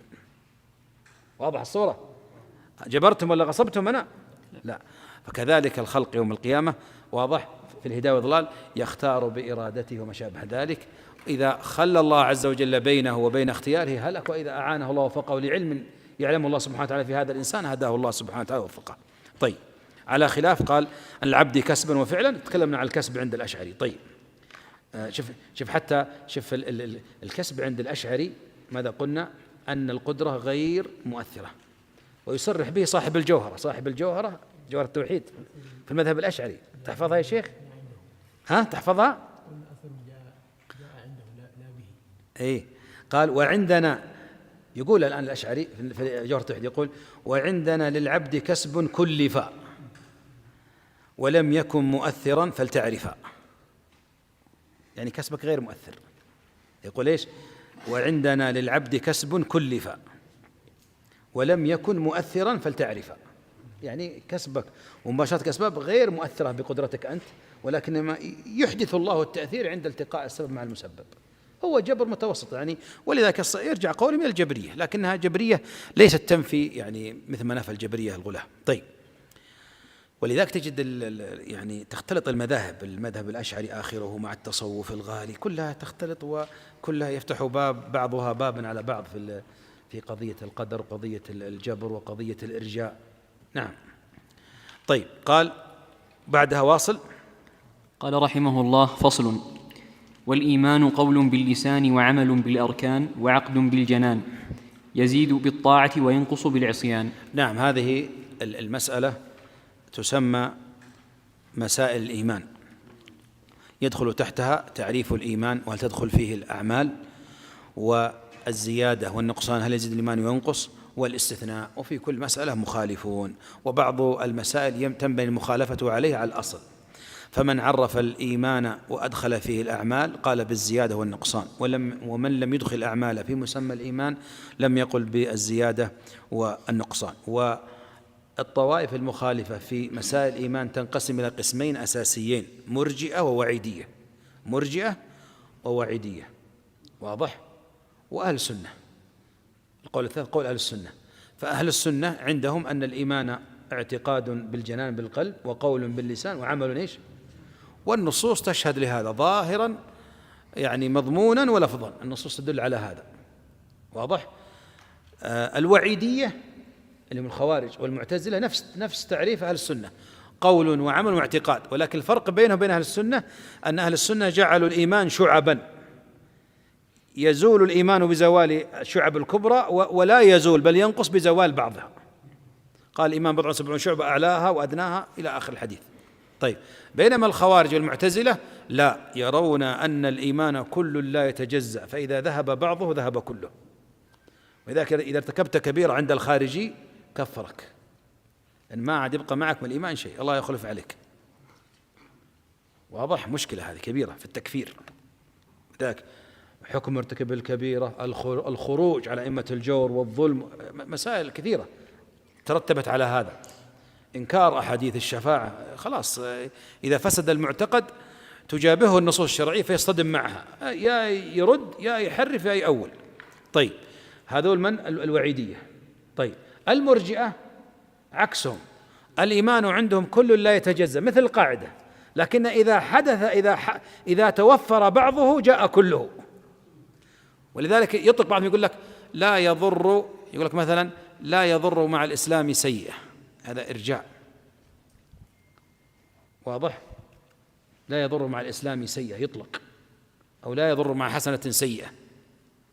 والإرجاء طوائف: الجهمية مرجئة، الكرامية مرجئة، الأشاعرة مرجئة، الماتريدية عندهم إرجاء، الرافضة عندهم إرجاء، ما يقارب 5 6 طوائف، فمستقل ومستكثر، كل واحد عنده قول في نوع الإرجاء. لو ذكرنا هذا لطال بنا يعني المقام. يعني مثلا ذكرنا الجهمية مثلا يقولون الإيمان هو معرفة الله بالقلب، فالكفر عندهم جحود الرب، وهذا غير صحيح. طيب، بل هناك أكثر الطوائف تفسر الإيمان بالتصديق، وشيخ الإسلام ابن تيمية رحمه الله يختار أن التصديق ليس مرادفا للإيمان، وإنما الذي يرادف الإيمان هو الإقرار، ولا يكتفى بالتصديق، الإقرار. ولذلك قال لا في المضمون ولا في التعدي. مثلا تقول صدقته، التصديق أخذ مفعولا، الإيمان ما تقول آمنته، آمنت مسألة ثانية. ثم أن التصديق الإيمان يكون في مقابل الغيب، بينما التصديق يكون في مقابل الغيب وغير الغيب، واضح؟ وما شابه ذلك من هذه الفوارق. طيب، فتجد أكثر الطوائف مثلا يقول لك مثلا الأشاعرة والكلابية يقول لك اعتقاد القلب وقول اللسان، بس، ما يتكلم عن عمل الجوارح. ويأتيك الماتريدية مثلا يقول لك قول اللسان ركن زائد، وهو الأشاعرة يقول فقد يراد به عشان أحكام الدنيا. باقي عندنا قول مرجئة الفقهاء أبي حنيفة وشيخه، قالوا لم يدخلوا الأعمال في مسمى الإيمان، ولكنهم اعترفوا بالشريعة واعترفوا بإقامة الحدود، واضح، والأمر بالواجبات والنهي عن المنكرات، واضح. لكن حتى قال العلم هل خلاف بينهم وبين أهل السنة، هل خلاف بينهم وبين جمهور أهل السنة لفظي صوري أو حقيق معنوي؟ لأهل العلم قولان فيها، ومنهم من يرى أنه حقيقي معنوي، الشيخ بن باز رحمه الله وبعض شيخنا يرى هذا. ليش؟ لأن قال أنهم خالفوا النصوص الشرعية في لفظها ومضمونها. أدخلت الأعمال عندنا إنما المؤمنون الذين إذا ذكر الله وجلت قلوبهم وإذا تليت عليهم آية زادتهم على ربهم يتوكلون الذين يقيمون الصلاة ومما رزقناهم ينفقون. حديث أبي هريرة الإيمان بضع وستون أو بضع وسبعون شعبة، أدخل فيها القول وإماطة الأذى عن طريق فعل والحياء من أعمال القلب، مخالفة نصوص شرعية. ثم أفضى هذا المعتقد مرجئة الفقهاء إلى توسيع الدائرة، فجاء المبتدعة الجهمية فغلوا فأنكروا الأعمال من الإيمان أصلا، أزالوها، هذه مشكلة. وجاء أهل البدع أهل الفسق فتوسعوا، يحصل في الفسق والمعاصي، قال لك أصل الأعمال ما هي من الإيمان، الأعمال ما هي في الإيمان، أهم شيء القول والقلب. هذه من الآثار السيئة التي جعلت جمع من أهل العلم يقولون إن الخلاف حقيقي معنوي بين مرجئة الفقهاء وبين جمهور أهل السنة. طيب، والإيمان يزيد وينقص، النصوص الشرعية ماذا؟ واضحة، ويزداد الذين آمنوا إيمانا. النقص جاء مفهوم المخالفة، أن الإيمان ما دام يزيد فهو ينقص، وحديث إن كنا ناقصات عقل ودين يدل على الدين ماذا؟ ينقص. طيب، قال تعالى اقرأ الأدلة، تفضل. قال رحمه الله: قال الله تعالى: وما أمروا إلا ليعبدوا الله مخلصين له الدين حنفاء ويقيموا الصلاة ويؤتوا الزكاة وذلك دين القيمة. فجعل عبادة الله تعالى وإخلاص القلب وإقام الصلاة وإيتاء الزكاة كله من الدين. نعم، واضح. وقال رسول الله صلى الله عليه وسلم: الإيمان 79 شعبة، أعلاها شهادة أن لا إله إلا الله، وأدناها إماطة الأذى عن الطريق. فجعل القول والعمل من الإيمان، وقال تعالى: فزادتهم إيمانا، وقال: ليزدادوا إيمانا. عندنا فزادهم. طيب، نعم. وقال رسول الله صلى الله عليه وسلم: يخرج من النار من قال لا إله إلا الله وفي قلبه مثقال برة أو خردلة أو ذرة من الإيمان. فجعله متفاضلا، فجعل الإيمان إيش؟ متفاضلا. فلذلك الإيمان اعتقاد وقول وعمل، يزيد بالطاعة وينقص بالمعصية ويتفاضل أهله فيه. طيب، بقي معنا مسألة الاستثناء في الإيمان. هل يجوز أن تقول أنا مؤمن إن شاء الله؟ لم يذكر لكن بالمسائل، وفيها 3 أقوال، والصحيح الاستفصال فيها أنه يجوز الاستثناء في الإيمان إن لم يكن على بقصد التشكيك في إيمانك وما شابه ذلك، لكن كان المقصود أنا مؤمن إن شاء الله بتحقيق إيمانك، والمقصود أنك لا تعلم بما سيختم لك، واضح، ولا بما قدر الله، بما كتب الله لك، فهنا يصح إيمان إيش؟ الاستثناء ماذا في الإيمان، أن تقول أنا مؤمن إن شاء الله. طيب، بقي معنا مسائل في الإيمان. طيب، انتقل ما بعدها. نعم، قال رحمه الله: التفصيل ذكرنا في سابقا. بعض السلف يقول لك قول واعتقاد، يسكت، صح ولا لا؟ بعض ألفاظ السلف عندهم ألفاظ مترادفة، بعضهم يقول لك في كتب السلف الإيمان قول وعمل، لا، قول وعمل. يدخل في القول 2، قول القلب وقول اللسان، ويدخل في العمل عمل القلب وعمل اللسان وعمل الجوارح. كيف؟ فقول القلب هو تصديقه وإيقانه، وقول اللسان هو ما لا بد من النطق به كالنطق بالشهادة عند الدخول في الإسلام. باقي عند العمل، يدخل في عمل القلب وهو حركته وإرادته كالرجاء والتوكل والخوف والمحبة، هذه أعمال القلب. وقول اللسان هو ما عدا النطق بالشهادتين مثل التسبيح والاستغفار وعمل الجوارح واضح كالركوع والسجود والطواف والسعي بين الصفا والمروة وما شابه. طيب، فصل. نعم، ويجب. قال رحمه الله: فصل: ويجب الإيمان بكل ما أخبر به النبي صلى الله عليه وسلم وصح به النقل عنه فيما شاهدناه أو غاب عنا نعلم أنه حق وصدق. قال ويجب الإيمان، هذه قاعدة، التصديق يجب التصديق والإيمان بكل ما أخبر به النبي صلى الله عليه وسلم، لكن إيش؟ وصح به النقل عنه، تبني تصديقك على صحة الدليل فيما شاهدناه مما أخبر به النبي عليه الصلاة والسلام. يقول الصحابة قال الله في سورة الأحزاب قالوا هذا ما وعدنا الله ورسوله صدق الله، شاهدوا بأعينهم، واضح؟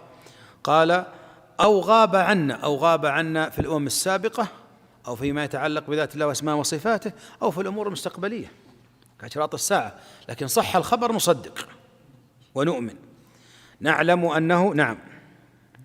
قال رحمه الله أو غاب عنا نعلم أنه حق وصدق، وسواء في ذلك ما عقلناه وجهلناه، سواء في ذلك ما عقلناه أو جهلناه، واضح؟ يعني مثلا واحد يقول لك كيف أخبر النبي عليه الصلاة والسلام أن الشمس يوم القيامة عند قيام الساعة تشرق من مغربها، خلاص صدق الخبر، ثبت صحيح في الصحيح، ما عندك كلام. كيف؟ هذه مسألة ثانية. هنا الإيمان بالغيب، هنا الإيمان إيش؟ بالغيب. إذا صح الخبر عن النبي صلى الله عليه وسلم عقلته ما عقلته، اهتديت إلى أسبابه، فتح الله عليك، هذه مسألة ثانية. تعذر هذا عليك تسلم للخبر وتؤمن به ولا ترد على الرسول عليه الصلاة والسلام. طيب واصل. أحسن الله إليكم. قال رحمه الله ولم نطلع على حقيقته، ولم نطلع على حقيقة معناه، على حقيقة معناه يعني قصد على كنهه وكيفيته، ليس المقصود الله أعلم اللفظ.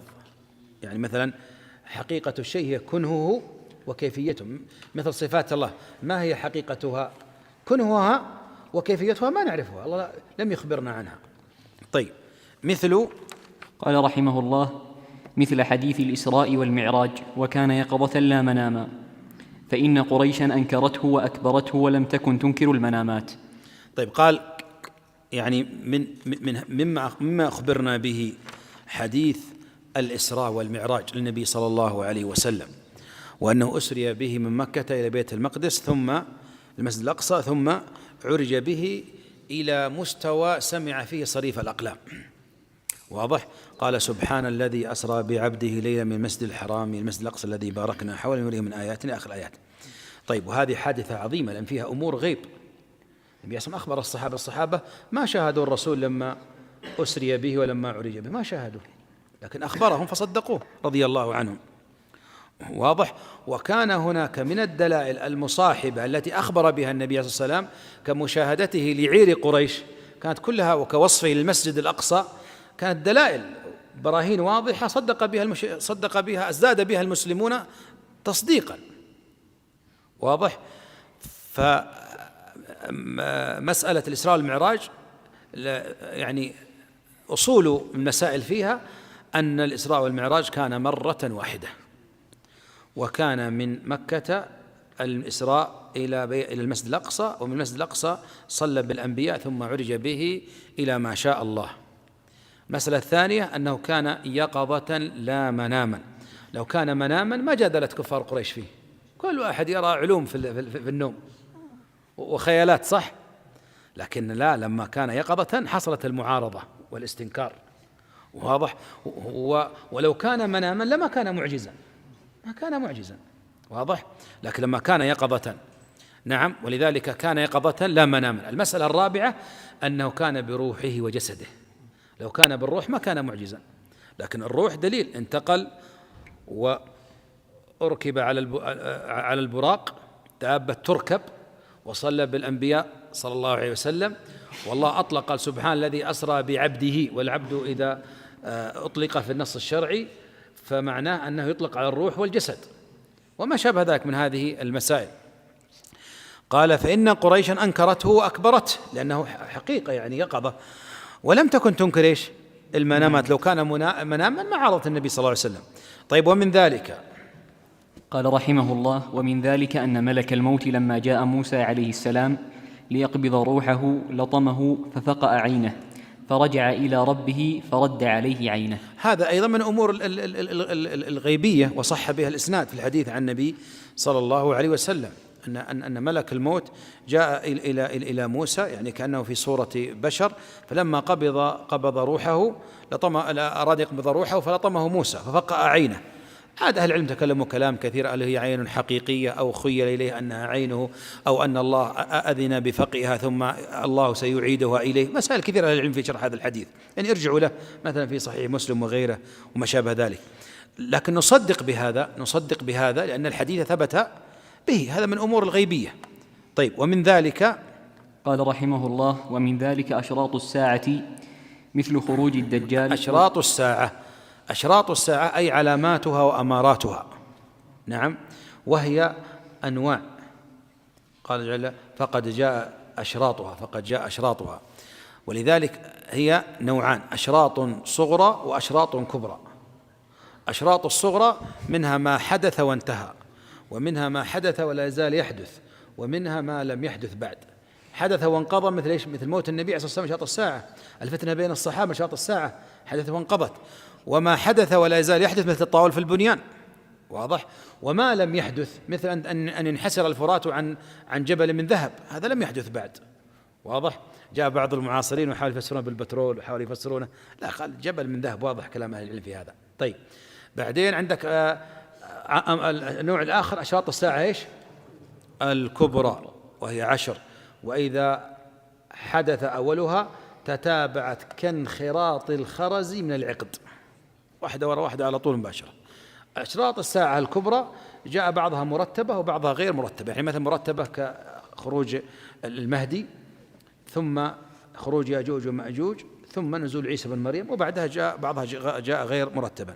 وأشراط الساعة هي غيب أخبر به النبي عليه الصلاة والسلام، هي غيب يمتحن الإنسان بالتصديق به، وفيه الدلالة على الإعجاز الذي أوتيه النبي عليه الصلاة والسلام، معجزات النبي عليه الصلاة والسلام أن يخبرك على الغيب، وهي ثابتة بالنصوص الشرعية الكتاب والسنة. والحكمة منها امتحان بالغيب، استعداد لها، وأيضا كذلك يعني لها ضوابط.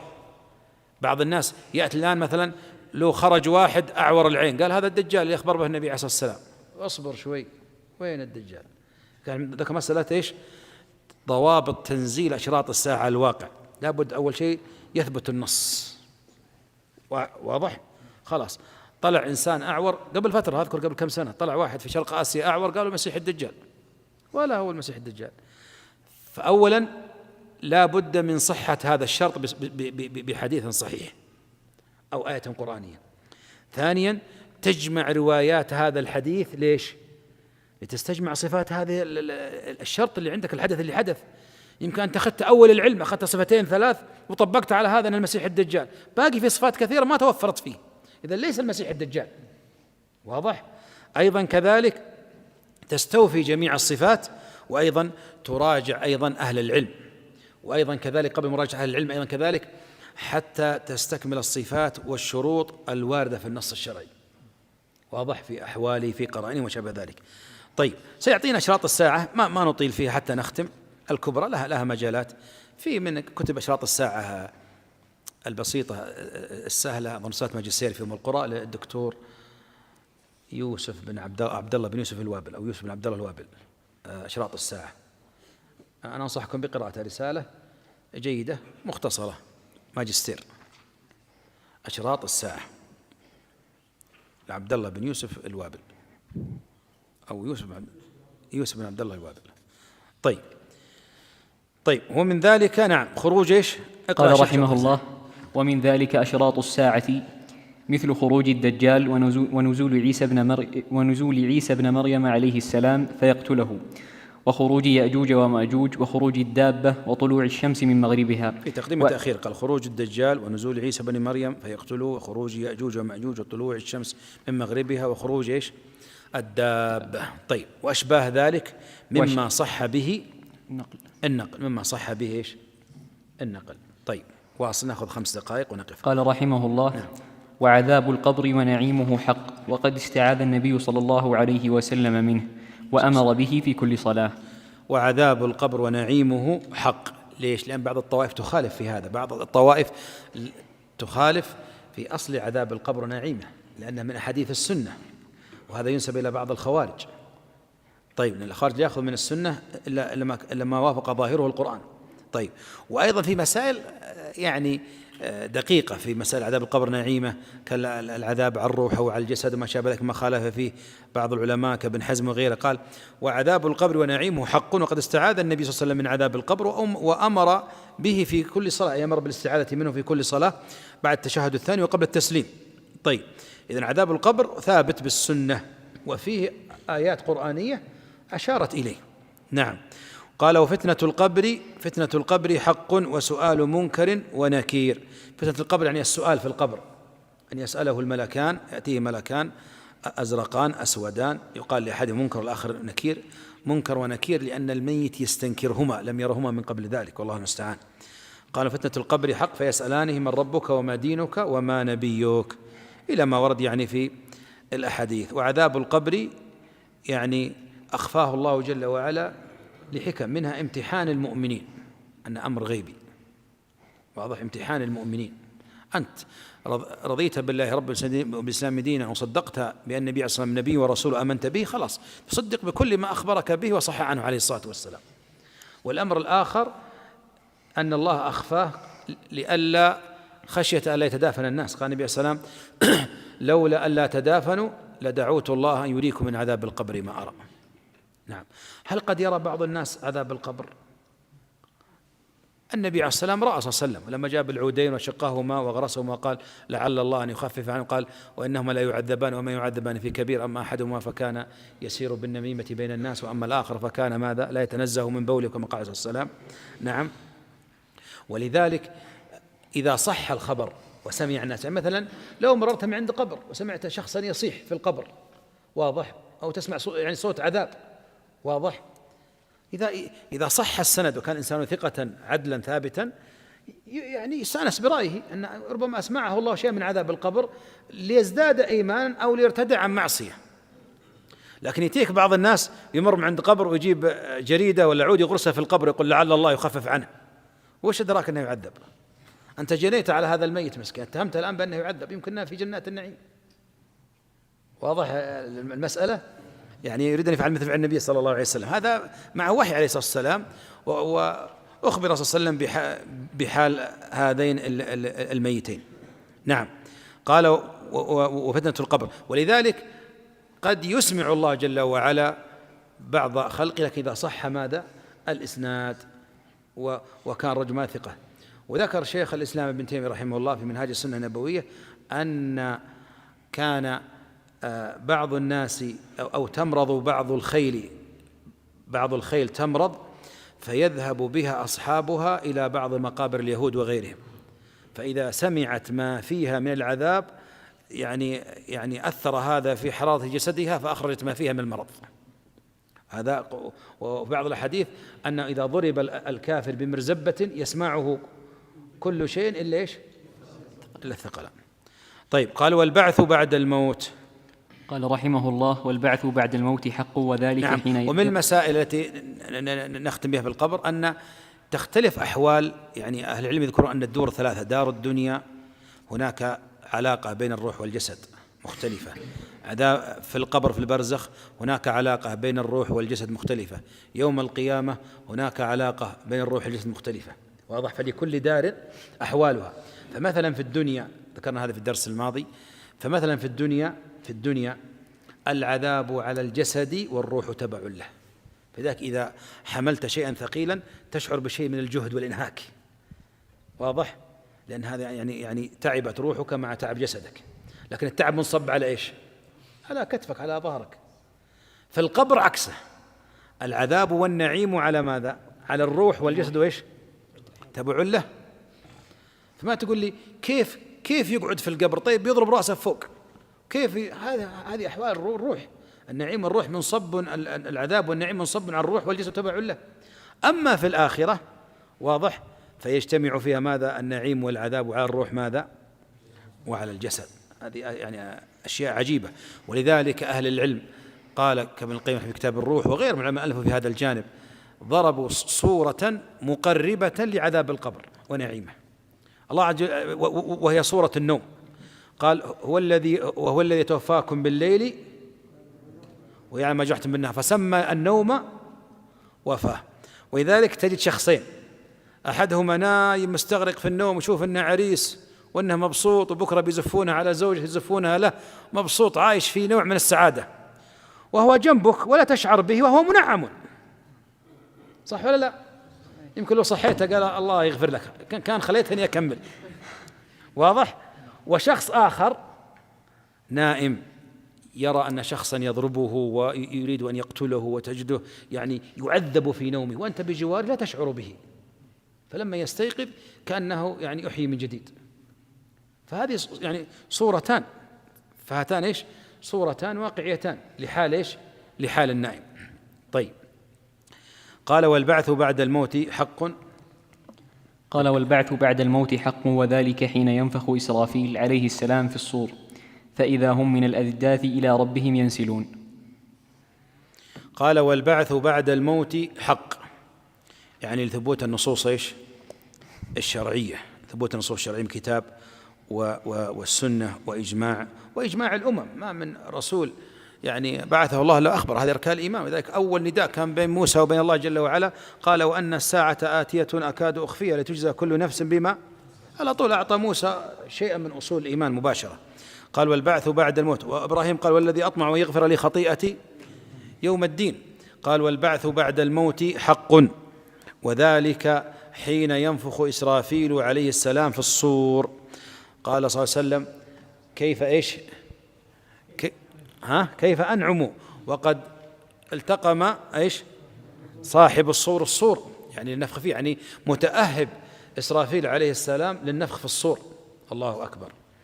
ولذلك هو الموكل بالنفخ في الصور. قال فإذا هم من الأجداث إلى ربهم ايش؟ ينسلون. الأجداث يعني من المقابر. قال ويحشر الناس يوم القيامة حفاة عراة غرلا. ولذلك المؤمن يصدق بالبعث، لكن القرآن ذكر لك 5 صور في القرآن أو 5 أمثلة أكثر من هذا، أدلة عقلية وواقعية على البعث. في سورة البقرة فقط كم أناس أحياهم الله ثم أماتهم أمامك؟ عطنا واحد، عطنا دليل، هات بالدليل. البقرة قال ماذا قال في الآية؟ قلنا اضربوه ببعضها كذلك يحيي الله أرى البشر أمات ثم أحيا أمام عينك. هذه الصورة الثانية ثم بعثناه من بعد موته، أو كالذي مر على قرية وهي خاوية على عروشها قال أن يحيي هذه فأماته الله متى ثم بعثه. طيب، وإذ قال إبراهيم ربي أرني كيف تحيي الموتى قال وهم ألوف حذر الموت فأماتهم الله ثم أحياهم. وكذلك بني إيش؟ إسرائيل ثم بعثكم من بعد موتهم. طيب، نعم في الآية ذكرنا أيضا كذلك. طيب، إذن هذه. وأيضا إذا ذكر الله سبحانه وتعالى إحياء الأرض بعد موتها إيش؟ يذكر إيش؟ إحياءكم بعد موت، كذلك النشور. ثم ذكر سبحانه وتعالى آية عظيمة لخلق السماوات أكبر من خلق أنفسكم، أكبر من خلق الناس. سبحان الله، يعني خلق أنت مخلوق بسيط. ثم من الأدلة العقلية الله سبحانه وتعالى يقيس العودة على البدء، قال كما خلقكم تعودون. واضح؟ كما بدأكم تعودون. واضح؟